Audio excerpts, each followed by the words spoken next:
উমর নামের একটা ছেলে কন্টেন্ট ক্রিয়েটর, খুব জনপ্রিয় একজন চিত্রকার এবং খুব জনপ্রিয় একজন ইউটিউবার, যার ফ্যান বেস অনেক বেশি, অনেক মানুষ তার সাথে কানেক্টেড। ইউটিউবে ভিডিও বানাই, ইউটিউবে খেলো আমার লগে তা পারবো না, ওরা যে খেলে টিকটকে, কারণ টিকটকে আইটা ভিডিও বানাইলো ভিউয়ার। হ্যালো গাইস, কেমন আছেন সবাই? আশা করছি প্রত্যেকেই ভালো আছেন। গাইস, নতুন ভিডিওতে আপনাদের সকলকেই স্বাগত জানাচ্ছি। আজকের এই ভিডিওতে আমরা কথা বলবো বাংলাদেশের জনপ্রিয় দুই content creator Umar on fire versus thoughts of বিল্লালের ভিতরে বর্তমান সময়ে কার জনপ্রিয়তা সবচেয়ে বেশি, কার ফ্যান ফলোয়ার্স বেশি, কার মাসিক ইনকাম কত। যদিও তাদের দুজনের মধ্যে সোশ্যাল মিডিয়াতে বর্তমান সময়ে তুমুল কন্ট্রোভার্সি চলছে। আমি কথা দিয়ে কথা রেখেছি, তুমি আসনি তো ফিরে। আমি ঘুরে দাঁড়ানোর গল্প লিখেছি পুরোটা জীবন ধরে। আমি অন্ধকারে আলো জ্বালিয়ে। আমি কথা দিয়ে কথা রেখেছি, শয়তান আসেনি তো ফিরে। আমি শয়তান তাড়ানো গল্প লিখেছি আমার সারাটি জীবন ধরে। আমি অন্ধকারে মোমবাতি জ্বালিয়েছি, তবুও পাইনি ভূতের খোঁজ। আমি ভূতের অপেক্ষায় ছিলাম, ভূত নিজেই হয়েছিল নিখোঁজ। শয়তান ধরার গর্জন, পৃষ্ঠা নাম্বার চুদলিংপং।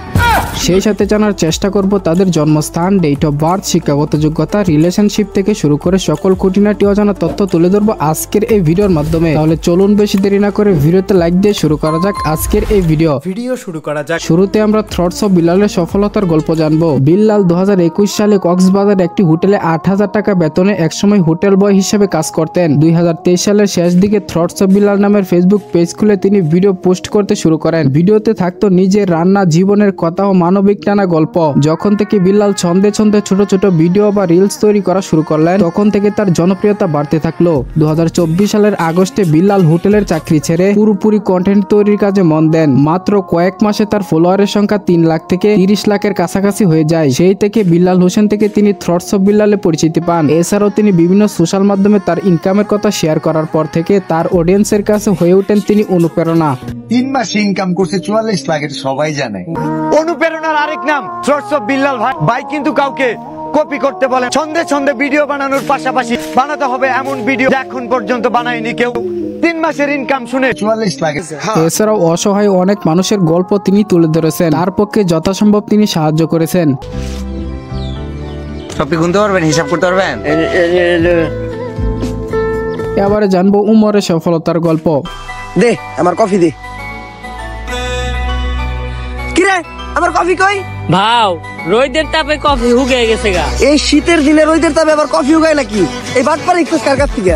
ভাও আপনার থেকেই তো।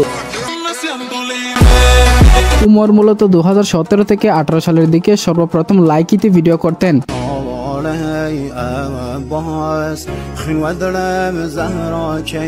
গাইস, আপনারা যারা আজ থেকে 7-8 বছর আগে থেকে অনলাইনের সাথে সংযুক্ত, তারা হয়তো জানেন তখনকার সময় এই লাইকি কতটা জনপ্রিয় অ্যাপ ছিল।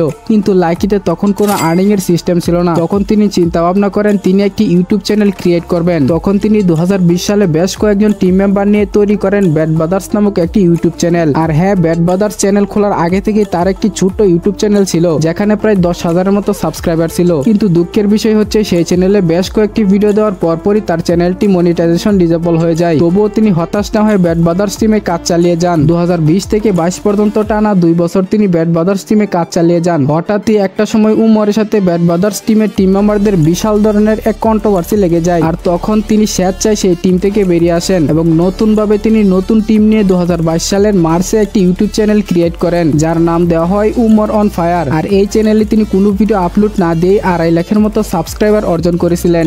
তুই কি আসলে ডাক্তার পাস করছস? কাকা, আপনি আমার উপরে সন্দেহ করতেছেন? একবার তার ট্রিটমেন্ট করি 10 দিনের ভিতরে ভালো হয়ে যায়। আরে কাকা, আপনার হাতে সমস্যা থাকবো কোন দিকে? আপনার তো হাতই নাই। আধা ঘন্টা ধরে চেক করতে কোনো শব্দই আসে না। হালার করে হালা আগে কানে লাগা। যাই হোক, এবারে জানবো তাদের পার্সোনাল ইনফরমেশন সম্পর্কে।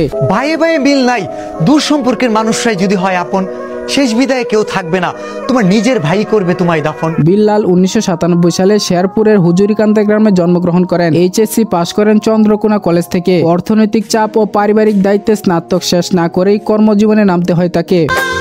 টাকা হলে পূরণ হবে মনের যত আশা, অপূর্ণতাই থেকে যাবে তোমার ভালোবাসা। অপরদিকে উমর অন ফায়ার 2002 সালে ঢাকার উত্তরে জন্মগ্রহণ করেন। তবে তিনি শৈশব এবং কৈশোর কাটিয়েছেন গাজীপুর চন্দ্র বারুইপাড়াতে। তিনি কোথায় পড়াশোনা করেছেন চলুন তার একটি ইন্টারভিউ থেকে জেনে আসি। আর আমার স্কুল যেটা সেটা হলো আফাউদ্দিন মোল্লা পিকেডেন অ্যান্ড হাই স্কুল, আমাদের ওই জায়গার একটা স্কুল। আর আমার কলেজ হলো কালিয়াকুট ডিগ্রি কলেজ।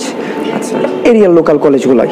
আমি খুব বড় মাপের স্কুল কলেজে পড়িনি কখন। ফ্যান ফলোয়ার্স এর কথা বলা হলে বেশ কিছুদিন আগে বিল্লালের একটি 3 মিলিয়ন ফেসবুক পেজ হ্যাক হয়েছে এবং বর্তমানে তার ইউটিউব চ্যানেলে প্রায় 3.5 লাখের মতো সাবস্ক্রাইবার রয়েছে। অপরদিকে উমরের 3টি ইউটিউব চ্যানেল রয়েছে, শুধুমাত্র তার মেইন চ্যানেলে 5 মিলিয়ন প্লাস সাবস্ক্রাইবার রয়েছে। তার ব্লগ চ্যানেলগুলোতে 8 লাখ এবং 13 লাখ সাবস্ক্রাইবার রয়েছে। যদি তাদের ইনকামের কথা বলা হয়, উমর কোনো সময় তার ইনকাম মিডিয়াতে পাবলিক করেনি, তাই তার ইনকাম সম্পর্কে বলাটা খুবই ডিফিকাল্ট। তবুও আমরা সোশ্যাল ব্লেডের তথ্য অনুযায়ী অনুমান করতে পারি তিনি মোটামুটি মাসিকভাবে 5 থেকে 7 লক্ষ টাকা ইনকাম করে থাকেন। সব আত্মীয়কে ব্লক করবেন না, 2-1 ফ্রেন্ড লিস্টেও রেখে দিবেন, যাতে আপনার খবরাখবর হেড অফিস পর্যন্ত পৌঁছাতে পারে। অপরদিকে বিল্লাল তিনি তার ইনকাম অনেকবারই পাবলিক করেছেন। $4,203, $5,04,000 টাকা মনিটাইজেশন সারা ইনকাম করে আসো, রেকর্ড করো। সবশেষে একটা কথা বলতে গেলে বাংলাদেশের সবচেয়ে বেশি লং টাইম ধরে জনপ্রিয়তা ধরে রাখা সেলিব্রিটির নাম হচ্ছে ওমর অন ফায়ার। অপরদিকে বাংলাদেশের সবচেয়ে বেশি শর্টকাটে জনপ্রিয়তা পাওয়া সেলিব্রিটির নাম হচ্ছে থ্রটস অফ বিল্লাল। তবে এটা 100% সত্য, উমরের সাথে বিল্লালের তুলনা করা সম্পূর্ণ বোকামি। যদিও এই ভিডিওটা বানানো হয়েছে তাদের রিসেন্টলি কন্ট্রোভার্সি ইস্যুর উপর ভিত্তি করে। আপনি এই দুজনের মধ্যে কার ফ্যান, উমর অন ফায়ার নাকি থ্রটস অফ, কমেন্টে জানাবেন। ভিডিওটি ভালো লাগলে লাইক দিয়ে চ্যানেলটিকে সাবস্ক্রাইব করে রাখবেন। আল্লাহ হাফেজ। মিলিয়ন ভিউ না হইলে মিলিয়ন বাবার দরবারে দেখা হবে। পৃষ্ঠা নাম্বার চুদলিং